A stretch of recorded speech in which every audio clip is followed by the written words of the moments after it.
Oke, bismillahirrahmanirrahim. Assalamualaikum warahmatullahi wabarakatuh. Nah, pada pertemuan kali ini, topik yang akan kita bahas adalah tentang variabel penelitian. Oke, jadi kalau misalnya dalam penelitian kuantitatif itu sangat identik dengan karakteristiknya adalah dengan variabel penelitian.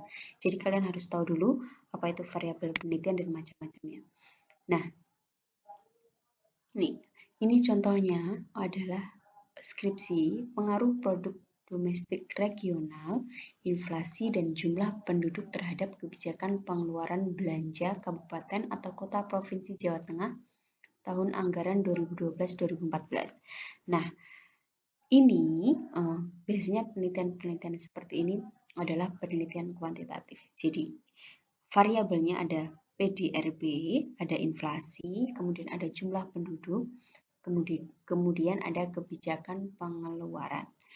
Nah, kita beralih dulu ke definisinya. Jadi variabel itu apa sih? Variabel itu merujuk pada karakteristik atau atribut dari individu atau organisasi yang dapat diukur dan diobservasi dan juga berbeda di antara orang dan organisasi yang diteliti. Atribut dari individu, ya kita ulangi. Jadi ya apa yang melekat pada suatu individu atau suatu organisasi. Kemudian variabel itu dapat diukur. Kalau misalnya diukur dan diobservasi. Kalau nggak bisa diukur, nggak bisa diobservasi, itu juga bukan bagian dari variabel. Kemudian berbeda antara satu dengan yang lainnya.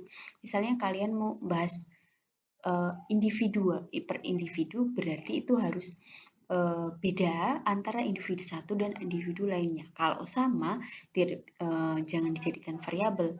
Nah, kemudian misalnya organisasi, bisa kayak misalnya daerah tadi atau beda per tahun juga bisa dan lain sebagainya. Itu baru bisa digunakan sebagai variabel. Nah, contohnya misalnya di individu ini bisa karakteristik yang melekat pada individu ya, biasanya penghasilan bisa kalau misalnya dalam bidang ekonomi, pengeluaran, kemudian motivasi bisa, minat, nilai, berat badan, tinggi badan, pendidikan, itu semuanya bisa dilihat, bisa diukur, kita bisa observasi juga. Minat dan motivasi bisa diobservasi nggak? Bisa, biasanya kita pakai angket, kita ngukurnya, melihat motivasinya, melihat minatnya, biasanya pakai angket.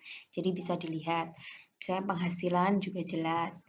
Kemudian untuk organisasi, misalnya dari variabel penelitian dari organisasi, misalnya ada laba, ada ROA, ada jumlah pegawai, misalnya ada inflasi, ada modal, ada jumlah pelanggan, omset, piutang, bagi hasil, dan lain sebagainya. Itu semua bisa dijadikan variabel. Nah, ini tadi syarat variabelnya dapat diukur. Jadi kayak tadi penghasilan itu bisa diukur, minat, motivasi, nilai. Kemudian kalau di organisasi tadi ada laba, ada omsetnya, ada jumlah pelanggannya, dan lain sebagainya itu bisa diukur.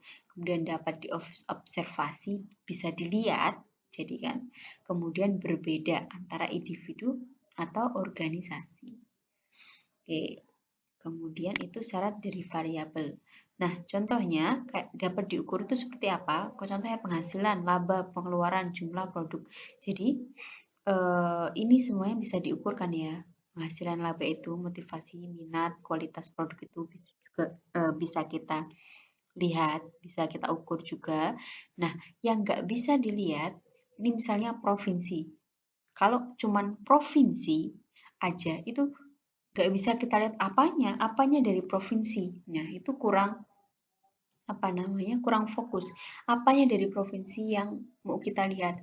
Nah, kalau provinsi ini kemudian kita fokuskan lagi, misalnya jumlah penduduk provinsi Jawa Timur, luas daerah provinsi Jawa Timur. Nah, tingkat kemiskinan provinsi Jawa Timur itu baru bisa jadikan variabel. Tapi kalau hanya provinsi tidak bisa.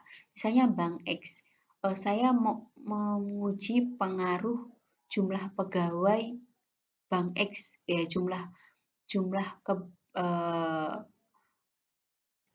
pegawai terhadap bank gitu kan.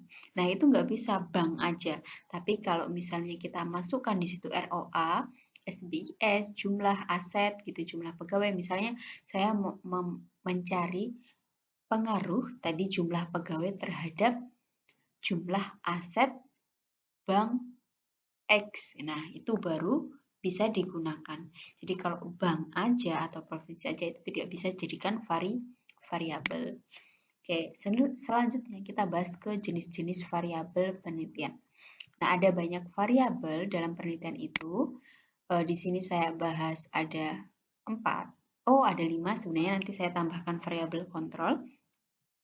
Ini ada variabel dependent, ada variabel independent, ada variabel intervening, dan ada variabel moderating. Yang pertama variabel dependent. Variabel dependent ini disebut juga variabel terikat. Nah, itu adalah, jadi variabel dependent ini adalah variabel yang dipengaruhi oleh variabel lainnya. Oke, paham ya? Dipengaruhi oleh variabel lainnya. Sedangkan variabel independen, ini disebut juga variabel bebas, dia adalah variabel yang mempengaruhi variabel lainnya. Itu. Nah, kemudian selain itu ada 3 lagi sebenarnya. Satunya kontrol, nanti saya bahas terakhir. Ada variabel intervening. Variabel intervening itu variabel yang memediasi antara variabel independen dan variabel dependent. Kemudian variabel moderating itu variabel yang bisa menguatkan atau melemahkan hubungan variabel dependent dan variabel independen. Jadi sebenarnya intinya ada 2 di sini, variabel dependent dan variabel independent. Oke, di sini. Nah, variabel independen ini adalah variabel yang mempengaruhi. Jadi biasanya kita simbolkan ke X. Nah, kalau variabel dependent itu kita simbolkan biasanya kita simbolkan pakai I. Jadi variabel yang dipengaruhi. Contohnya ini ada misalnya di sini saya variabel dependentnya adalah laba. Nah, laba itu bisa dipengaruhi oleh banyak variabel. Misalnya dari laba atau jumlah pelanggan atau harga atau lokasi atau strategi pemasaran dan lain sebagainya, itu semuanya hal-hal tersebut bisa mempengaruhi laba. Contohnya minat membeli. Minat membeli ini juga bisa dipengaruhi oleh berbagai hal. Misalnya kualitas produk, lokasi, harga, kinerja karyawannya dan lain sebagainya. Itu semuanya bisa mempengaruhi minat pembeli. Seperti itu ya, variabel independen dan variabel dependent.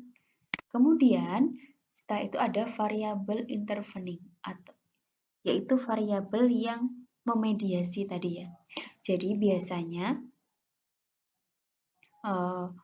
kita gitu kan, misalnya antara variabel X ke variabel Y ini kita butuh adanya mediasi gitu.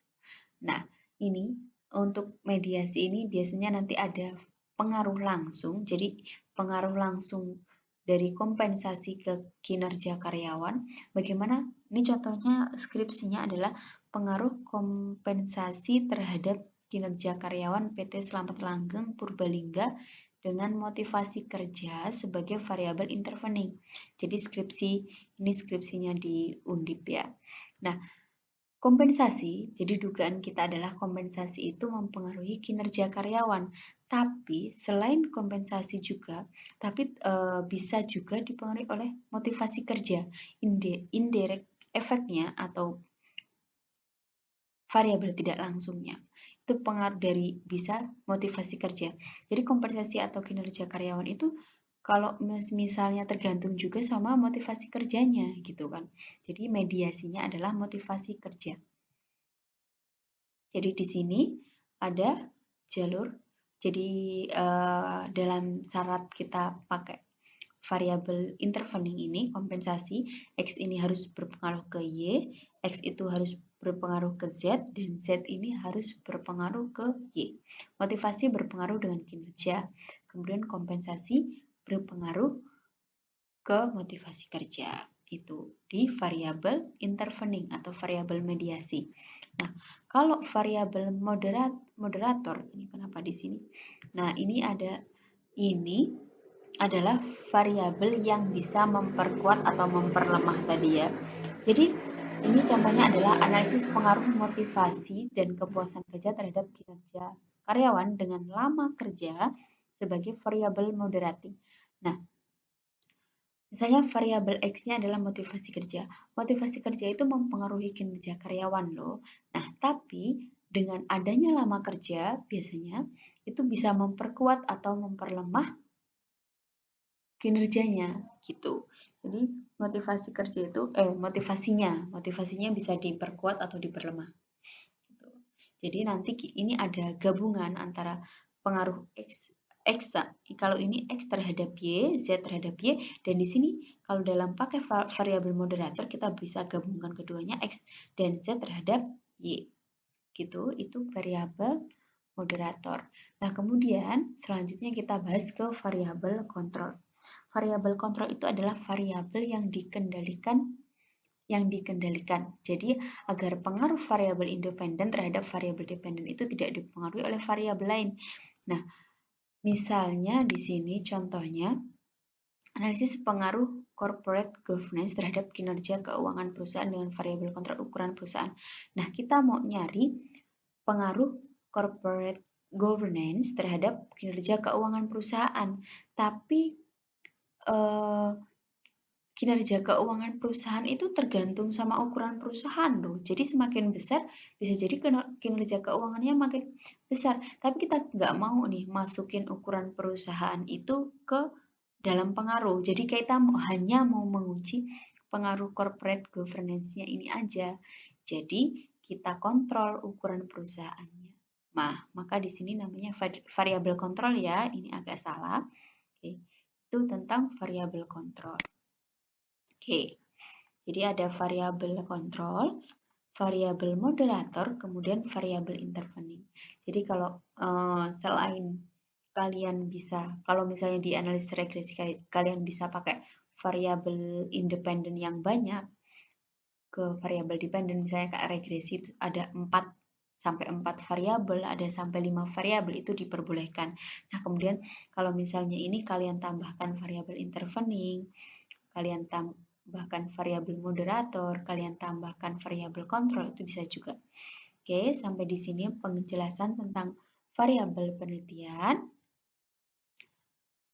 Kalau ada pertanyaan, silahkan ditanyakan.